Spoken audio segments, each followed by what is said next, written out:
అందరికీ నమస్కారం అండి. ఈరోజు వీడియోలో ప్రతి మహిళకి కూడా చాలా చక్కగా ఉపయోగపడే చిట్కాలు ఉన్నాయండి. వాటి గురించి ఇప్పుడు మనం పూర్తిగా తెలుసుకుందాము. వీడియోలోకి వెళ్ళే ముందుగా మీలో ఎవరైనా మొదటిసారిగా మన ఛానల్ని చూస్తున్నట్లయితే మన ఛానల్ని తప్పకుండా సబ్స్క్రైబ్ చేసుకోండి. మన ఛానల్లో పూజలకు సంబంధించిన వీడియోస్ కూడా ఉన్నాయండి. మీకు కనుక ఇంట్రెస్ట్ ఉంటే ఒకసారి మన ఛానల్ని చెక్ చేయండి. వీడియోస్ నచ్చితే మాత్రమే మన ఛానల్ని సబ్స్క్రైబ్ చేసుకోండి. ఇంటిని చూసి ఇల్లాలని చూడాలి అని మనకి పెద్దలు చెబుతూ ఉంటారు కదండి. ఎందుకంటే ఒక ఇంటి శుచి శుభ్రత అనేది ఆడవాళ్ళ మీదే ఆధారపడి ఉంటుంది కాబట్టి మనకి పెద్దలు అలా చెబుతూ ఉంటారండి. ఎప్పుడూ కూడా ప్రతి మహిళ కూడా ఇంటిని నీట్గా ఉంచుకోవాలి. ఎందుకంటే ఏ ఇంట్లో అయితే శుచి శుభ్రత ఉంటుందో లక్ష్మీదేవి ఆ ఇంట్లో ఉండటానికి ఇష్టపడుతుంది. ఇంట్లో ఎక్కడ వస్తువులు అక్కడ గజిబిజిగా ఉన్నట్లయితే ఆ ఇంట్లో లక్ష్మీదేవి నిమిషం కూడా నిలబడదండి. శుచి శుభ్రత అనేది ప్రతి మహిళ కూడా తప్పకుండా పాటించాలి. అలానే ఒక పని చేసేటప్పుడు తెలివిగా మనం పని అనేది చేసుకోవాలండి. కొంతమంది ఒక పని చేసేటప్పుడు గంటల కొద్దీ ఒకే పనిని చేస్తూ ఉంటారు. అలా చేయటం వల్ల మనకు రోజు మొత్తం కూడా పని చేస్తున్నట్లుగానే అనిపిస్తూ ఉంటుందండి. అలా కాకుండా మనం తెలివిగా పని చేసుకున్నట్లు అయితే మనకి పని అనేది చాలా ఫాస్ట్గా నీట్గా కూడా అయిపోతూ ఉంటుంది. మనం వంట చేసేటప్పుడు కానీ టిఫిన్ చేసేటప్పుడు కానీ అంట్లు అనేవి పడుతూ ఉంటాయి కదా, ఆ అంట్లు షింక్లో వేసేసుకొని మనం ఎప్పటికప్పుడు శుభ్రం చేసుకుంటూ వంట చేసుకుంటే మనకి అంట్లు అనేది ఎక్కువగా ఉండవండి. ఎప్పటి పని అప్పుడు మనం చేసేసుకుంటే మనకి పని కూడా చాలా ఫాస్ట్గా అయిపోతూ ఉంటుంది. నేనైతే చాలామందిని చూశానండి. వంట చేసేటప్పుడు వంట పని తప్ప మిగతా పని ఏ మాత్రం ముట్టుకోరు. అక్కడే స్టవ్ దగ్గర నించొని అటు ఇటు తిరుగుతూ ఉంటారు. కానీ వేరే పని చేసుకుందామనే ఆలోచన కూడా రాదండి. అలా ఉంటే ఆ ఇంట్లో పనులు ఏ మాత్రం పూర్తి అవ్వవు. మనం ఒక పని చేసేటప్పుడు ఆ పని కాకుండా ఇంకా ఏ పనులు చేసుకోవచ్చో ఆలోచన చేసుకుంటూ మనం ఫాస్ట్గా పని అనేది చేసుకోవాలండి. మనం స్టవ్ పైన వంట అనేది పెట్టుకున్న తర్వాత మనం బయట బట్టలు ఆరేస్తూ ఉంటాం కదండి. ఆ బట్టలు తీసుకొని వచ్చి ఫోల్డింగ్స్ చేసుకొని నీట్గా కబోర్డ్లో పెట్టుకుంటూ మనం వంట కూడా చేసుకోవచ్చండి. అలానే షింక్లో అంట్లు అనేది ఉంచకుండా ఎప్పటికప్పుడు మనం షింక్ అనేది క్లీన్గా ఉంచుకోవాలి. షింక్లో అంట్లు మొత్తం ఎప్పటికప్పుడు నీట్గా ఇలా క్లీన్ చేసుకోవటం వల్ల మన ఇంట్లో బొద్దింకలు కూడా రాకుండా ఉంటాయి. బ్యాడ్ స్మెల్ కూడా రాకుండా ఉంటుందండి. అలానే ఇప్పుడు ప్రతి ఇళ్లల్లో కూడా ప్రతిరోజు చపాతీలు అనేవి చేస్తూ ఉంటారు కదండి. పూరీ కానీ చపాతీ కానీ రోటీస్ కానీ ఏవి చేసినా కూడా మనం ఈ ఒక్క ప్రాసెస్ అనేది మనం పాటిస్తే మనకి కిచెన్ కూడా నీట్గా ఉంటుందండి. మనం ఈ విధంగా చపాతీలు ఏవి చేసినా కూడా ఒక పేపర్ అనేది వేసుకుంటే ఆ పేపర్ ఒక్కటి మనం క్లీన్ చేసుకుంటే సరిపోతుందండి. చూసారు కదా, ఈ విధంగా మనం ఒక న్యూస్ పేపర్ వేసుకొని తర్వాత ఒక ప్లేట్ అనేది ఈ విధంగా బోర్లించుకొని ఆ ప్లేట్ పైనే నేను ఈ విధంగా చపాతీలు అనేది చేసుకుంటానండి. అలానే చపాతీలు చేసేటప్పుడు చపాతీ పిండి కలిపిన తర్వాత పైన ఆయిల్ అనేది అప్లై చేస్తే మనకి చపాతీలు చాలా సాఫ్ట్గా వస్తాయండి.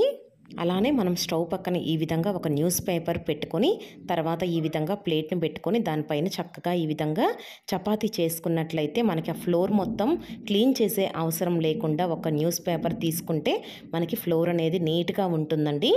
ఈ విధంగా మొత్తం చపాతీలు చేసేసుకొని ఆ పేపర్ పైనే సైడ్కి వేసేసుకుంటే సరిపోతుంది. మనకి ఎక్కువ అంట్లు కూడా పడే అవకాశం ఉండదండి. ఈ విధంగా బోర్లించిన ప్లేట్లోనే ఒక్కసారి ప్లేట్ అనేది వాష్ చేసేసుకొని ఎవరో ఒకరు భోజనం చేసుకుంటే సరిపోతుంది. అంట్లు కూడా మనకి ఎక్కువ పడకుండా ఉంటాయండి. చూసారు కదండి, ఈ విధంగా నేను చిన్న చిన్న చపాతీలన్నీ చేసి పెట్టేసుకున్నాను. ఈ విధంగా న్యూస్ పేపర్ పైనే పక్కనే వేసేసుకుంటే మనకి ప్లేట్ కూడా అవసరం లేదండి. తర్వాత ఈ విధంగా మొత్తం ఒకదాని తర్వాత ఒకటి నీట్గా క్లీన్ చేసేసుకొని పక్కన పెట్టేసుకుంటే సరిపోతుంది. ఎక్స్ట్రా పైపిండి అనేది మిగులుతుంది కదండి, దాన్ని న్యూస్ పేపర్లో అలానే ఉంచేసుకొని లాస్ట్లో ఈ విధంగా గోధుమ పిండి ప్యాకెట్లో వేసేసుకుంటే సరిపోతుంది. మనం ఆ న్యూస్ పేపర్ ఒక్కటి క్లీన్ చేసుకుంటే సరిపోతుందండి. ఈ విధంగా చక్కగా మనము చపాతీలు అనేది కాల్చుకొని పక్కనే హాట్ బాక్స్ అనేది పెట్టేసుకొని చక్కగా ఈ విధంగా చపాతీలు అనేది చేసుకోవచ్చండి. ఇక్కడ చపాతీ చేసేటప్పుడు మనం ఇంకో విషయాన్ని కూడా గుర్తుంచుకోవాలి. మనం ఏ వంటలు చేసినా కూడా స్టవ్ పైన ఏమీ పడకుండా చూసుకోవాలండి. ఒకవేళ పడినా కూడా దాన్ని ఎప్పటికప్పుడు శుభ్రం చేసుకుంటూ ఉండాలి.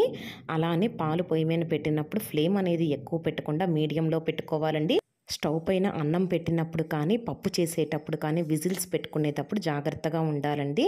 మనం ఫ్లేమ్ అనేది ఎక్కువ పెట్టుకుంటే మనకి స్టవ్ పైన మొత్తం చిందుతూ ఉండిద్దండి. అందుకోసం ఫ్లేమ్ అనేది ఎప్పుడు మీడియంలో పెట్టుకొని వంటలు చేసుకుంటే చాలా మంచిదండి. స్టవ్ కూడా ఎప్పుడు నీట్గా ఉంటుంది. చూసారు కదండి, ఈ విధంగా నేను చపాతీలు మొత్తం చేసేసుకున్నాను. తర్వాత ఈ ఒక్క న్యూస్ పేపర్ తీస్తే నా కౌంటర్ టాప్ అనేది చూడండి ఎంత నీట్గా ఉందో. నేనైతే ఈ ప్రాసెస్లో చేస్తానండి.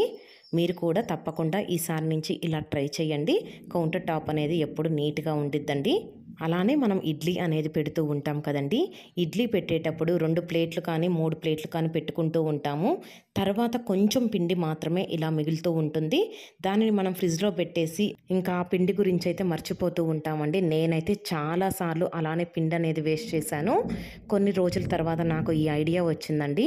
మీరు కూడా తప్పకుండా ఈ ఐడియాని పాటించండి. ఒక చిన్న 2 పాత్రలను తీసుకోవాలండి. దాంట్లో నెయ్యి అప్లై చేసుకొని కొంచెం మిగిలిపోయిన పిండిని ఈ విధంగా తీసుకొని ఆ 2 పాత్రల్లో వేసుకుంటే మనం ఇడ్లీ పెట్టే ప్యాన్లో ఇలా పెట్టుకున్నట్లు అయితే మనకి ఇడ్లీ అనేది చాలా బాగా వస్తాయండి. ఈ పిండి అనేది వేస్ట్ అయిపోకుండా ఉంటుంది. చూసారు కదండి, ఈ విధంగా పైన పెట్టేసుకొని పైన మూత పెట్టేసుకుంటే సరిపోతుంది. లాస్ట్లో మనకి చూస్తే ఇడ్లీ అనేది చాలా నీట్గా వచ్చిద్దండి. ఎక్కువ పిండి మిగిలితే మనం ఫ్రిడ్జ్లో పెట్టుకుంటాం, కానీ మరీ కొంచెం పిండి అయితే ఒక బాక్సులో పెట్టేసి అలానే మర్చిపోతూ ఉంటాం కదండి.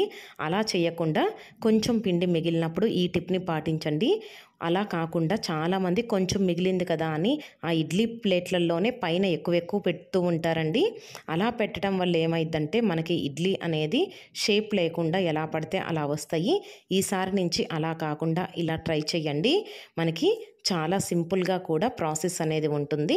ఈ విధంగా చేసుకుంటే మనకి ఇడ్లీ కూడా చాలా ఫాస్ట్గా అయిపోతాయండి. మన ఇడ్లీ పాత్రలో ఏ సైజు గిన్నెలు అయితే సరిపోతాయో మనం ఒక్కసారి ముందుగానే చెక్ చేసుకొని ఆ సైజు పాత్రలను పెట్టుకొని ఇలాగా మనం పెట్టేసుకున్నామంటే చాలా ఫాస్ట్గా కూడా మనకి ఇడ్లీ అనేది రెడీ అయిపోతుంది. చూసారు కదండి ఎంత చక్కగా వచ్చిందో. చూసారు కదా, దీన్ని మనము స్పూన్తో తీసేసుకుంటే మనకి ఇడ్లీ అనేది రెడీ అయిపోయిద్దండి. అంతేనండి. ఈ వీడియో మీకు నచ్చితే మాత్రం మన ఛానల్ని తప్పకుండా సబ్స్క్రైబ్ చేసుకోండి.